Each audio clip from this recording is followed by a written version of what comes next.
કે પેટીએમ કરો યા ના કરો સર? પેટીએમ તો ચાલો રાખો, ફોનમાં ઇન્સ્ટોલ કરી રાખો. આઈ થિંક અહીંયા તો આપણે જેમ વાત થઈ હતી ત્યારે જ્યારે 1100 પ્રાઇઝે કે 2200 પ્રાઇઝે, તો હજી તો એ પ્રાઇઝ આવવાનો તો બહુ વાર છે.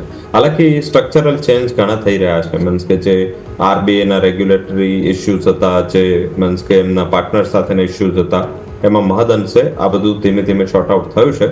મને મીન્સ કે આઈ થિંક અત્યાર સુધીની હિસ્ટ્રી રહી છે કે મીન્સ કે થોડું ઇમ્પ્રુવમેન્ટ જે રીતે થયું છે એ થોડું ફંડામેન્ટલ ઇમ્પ્રુવમેન્ટ થયું છે. ઇનિશિયલી જે મીન્સ કે મોટો હાવ હતો, જે ઓવર વેલ્યુએશન પર એક્સ્ટ્રીમિટી સાથે કંપનીને લિસ્ટ કરાવી, એ થોડું ખોટો નિર્ણય હતો. અને મીન્સ કે હવે ધીમે ધીમે આઈ થિંક આ સ્ટોક છે એ થોડું મીન્સ કે પાટા પર આવી રહ્યો છે.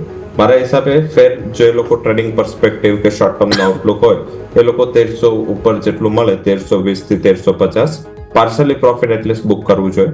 કારણ કે ઘણું બધું પ્રાઇઝિસ છે એને પોઝિટિવ સાઇડ ડિસ્કાઉન્ટ કર્યું છે અને within the time of 2 quarters અહીંયા ભાવ ઓલમોસ્ટ ડબલ થયા છે. તો મારા હિસાબે પછી શું થશે, જેવી રિઝલ્ટ સિઝન નવી ચાલુ થશે, જેવું કંપનીના નંબર્સ આવશે, થોડું મીન્સ કે માર્કેટ વોલ્ટાઇલ છે એ આધારિત અહીંયા થોડી વોલ્ટાલિટી સચવાઈ રહેશે, જળવાઈ રહેશે.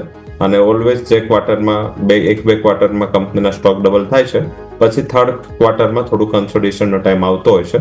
તો અત્યારે વેઇટ કરો થોડું, અહીંયાથી 1320 1350 સુધી જે લોકો શોર્ટ ટર્મ માટે લીધા છે એ લોકો પ્રોફિટ બુક કરે. જે લોકો ડિલિવરી લઈને ઊભા છે ઉપરના લેવલ યા નીચેના લેવલ, અને જેમનો પર્સપેક્ટિવ 1 વર્ષનો હોય, હોલ્ડ કરવું જોઈએ. મને એવું દેખાઈ રહ્યું છે કે ઇનકેસ જો તમારી પાસે ટાઈમ હોય તો એકવાર આ જે સ્ટોક છે 2000 સુધીના લેવલ આપશે, કદાચ 1.5 થી 2 વર્ષમાં આ સ્ટોક હજી પણ અહીંથી એક સબસ્ટેન્શિયલ અપસાઇડ આપી શકે છે. નેગેટિવ આ કંપની માટે પાસ થઈ ચૂક્યું છે.